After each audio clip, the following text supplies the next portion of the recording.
बुद्धिमान साधु। एक साधु घने जंगल से होकर जा रहा था। उसे अचानक सामने से बाघ आता हुआ दिखाई दिया। साधु ने सोचा कि अब तो उसके प्राण नहीं बचेंगे, ये बाघ निश्चय ही उसे खा जाएगा। साधु भय के मारे कांपने लगा।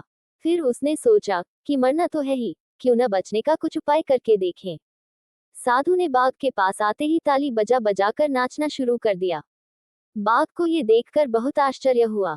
वह बोला, अरे मूर्ख, क्यों नाच रहे हो? क्या तुम्हें नहीं पता कि मैं तुम्हें कुछ ही देर में खा डालूंगा? साधु ने कहा, हे बाघ, मैं प्रतिदिन बाघ का भोजन करता हूँ। मेरी झोली में एक बाघ तो पहले से ही है, किंतु वह मेरे लिए अपर्याप्त है। मुझे एक और बाघ चाहिए था। मैं उसी की खोज में जंगल में आया था। तुम अपने आप मेरे पास आ गए हो, इसीलिए मुझे खुशी हो रही है। साधु की बात सुनकर बाघ मन ही मन कुछ डरा, फिर भी उसे विश्वास नहीं हुआ। उसने साधु से कहा, तुम अपनी झोली वाला बाघ मुझे दिखाओ। यदि नहीं दिखा सके तो मैं तुम्हें मार डालूंगा। साधु ने उत्तर दिया, ठीक है, अभी दिखाता हूँ, तुम जरा ठहरो, देखो, भाग मत जाना। इतना कहकर साधु ने अपनी झोली उठाई। उसकी झोली में एक शीशा था। उसने शीशे को झोली के मुख के पास लाकर बाघ से कहा, देखो, ये रहा पहला वाला बाघ। बाघ साधु के पास आया। उसने जैसे ही झोली के मुंह पर देखा, उसे शीशे में अपनी ही परछाई दिखाई दी। इसके बाद वह गुर्राया तो शीशे वाला बाघ भी गुर्राता दिखाई दिया। अब बाघ को विश्वास हो गया कि साधु की झोली में सचमुच एक बाघ बंद है। उसने सोचा कि यहाँ से भाग जाने में ही कुशल है। वह पूंछ दबाकर साधु के पास से भाग गया। वह अपने साथियों के पास पहुंचा और सब मिलकर अपने राजा के पास गए। राजा ने जब सारी घटना सुनी तो उसे बहुत क्रोध आया।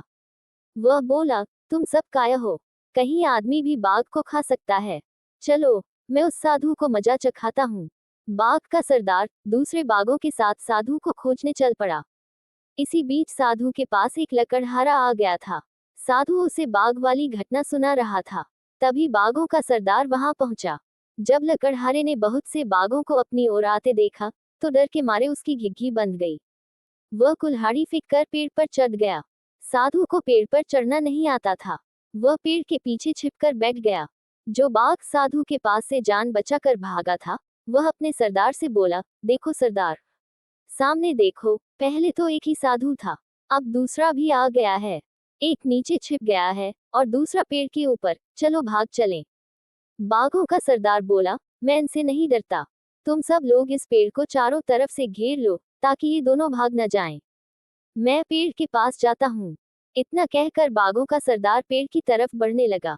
साधु और लकड़हारा अपनी अपनी जान की खैर मनाने लगे। अचानक लकड़हारे को एक चींटी ने काट खाया। जैसे ही वह दर्द से तिलमिलाया कि उसके हाथ से टहनी छूट गई। वह घने पत्तों और टहनियों से रगड़ खाता हुआ धड़ाम से नीचे आ गिरा। जब साधु ने उसे गिरते हुए देखा तो वह बहुत जोर से चिल्लाया, बाघ के सरदार को पकड़ लो, जल्दी करो, फिर यह भाग जाएगा। धड़ाम की आवाज और साधु के चिल्लाने से बाघों का सरदार डर गया। उसने सोचा कि यह साधु सचमुच ही बाघों को खाने वाला है। वह उल्टे पैर भागने लगा। उसके साथी भी उसे भागता हुआ देखते ही सिर पर पैर रखकर भाग गए। कहानी से सीख।